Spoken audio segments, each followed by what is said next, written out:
One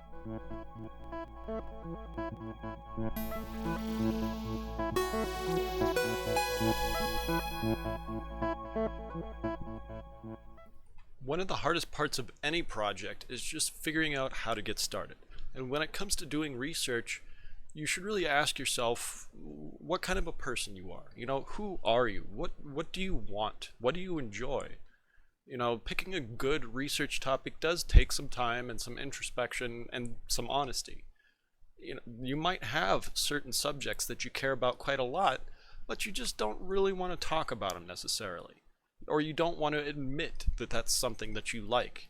And if you deny yourself that opportunity to learn more about it, to read what other people have done, and to do your own research on that topic that means so much to you, then you're really doing yourself a disservice. But by picking this suboptimal topic, it's very likely you're going to get halfway through your project and just decide that you can't stand doing this anymore. Like, it's just so boring to write about this topic. So what I'm trying to say here is, by picking something that matters to you, by picking something that you care about very strongly, even if it's something that's not very nice, but if it's something that you care about, then you will be able to avoid researcher burnout. So just try to be honest, and try to be introspective. The next step after trying to figure out generally what kinds of things you might want to do research on is to just try to refine it a little bit. And how you refine that research idea can be done in a number of different ways. There's a lot of places that you can find inspiration.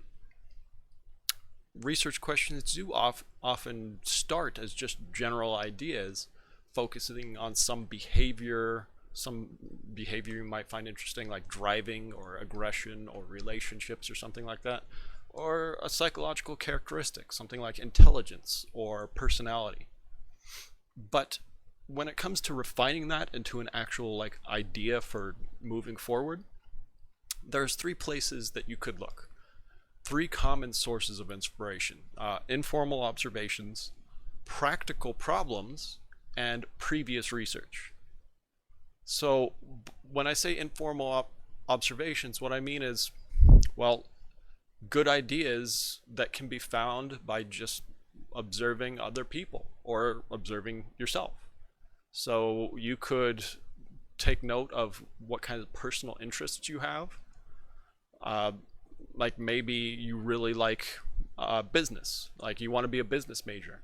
Well, is there something interesting about business types? Maybe they all share certain kinds of personality traits or something like that. Or what do you like to do in your free time? I play a lot of video games. Maybe if you're interested in video games, maybe you could do some research on that.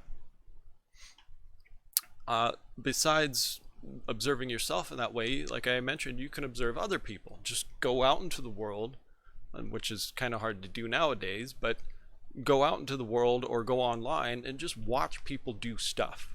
Maybe somebody does something that you find really neat or really funny, and you just want to learn more about it. So if you do get a chance to go out, there are some great places to visit. Like, you could go to a shopping mall, you could go to a college campus, you could go to a natural park area where people tend to visit. But it's perhaps most convenient and most realistic to just stay in your own home and observe yourself and observe your family. Do they tend to do things that catch your interest? Like, maybe your brother is just a real jerk all the time and you would like to know more about why. Like, why do people act this way? Is there something we can do to change their behavior potentially? And then another great source of this kind of inspiration is just by talking to people. Other people have the same kinds of experiences that you do, and a lot of unique ones. So by talking to others and asking them, like, what's been going on with you? Has anything, interesting? Has anybody done like weird stuff? Just asking them questions like that, that might be a great way to get some kind of inspiration. And the best way to learn about what other people have observed and what other people are thinking is by reading research. I'll talk more about doing a research like literature review later on in the next video. So just observation, that's a great way to get some inspiration. Another way is to look around the world and see if there's a problem you can solve. By trying to find a practical problem that you could solve, that can be a great motivator. That can be a great way to direct your efforts. Everybody's got problems. Every single day people are trying to deal with problems, like everyday issues and more serious issues as well. And maybe your research could help to find a new solution. This is what we call applied research, where you're directly tackling a common problem that people experience. Things can always get better. Things can always be more efficient, more comfortable, more ergonomic. But yeah, perhaps the easiest way to get some inspiration is to just basically read what's been done. By doing a literature review, you're going to be reading about what other people have already done, and also a lot of the times in those studies, they'll tell the reader directly, usually it's in the discussion section, they'll tell the reader directly what we could do next. Like, how could we follow up this study and learn more about these phenomena? Remember, science is a very public thing. Researchers need to be reading what everybody else has been doing so that they can comment on each other's work and build upon each other's work. If we don't have this kind of scientific community discussion, then we're just going to be repeating a lot of the same mistakes. So it is important to at least be aware of what other researchers are doing. So you look at these sources, you start to refine your research idea into something more concrete, something that you might actually be able to go forward with. Next step is to turn that research idea into like a testable question. In other words, after you develop a research idea, you need to create a hypothesis.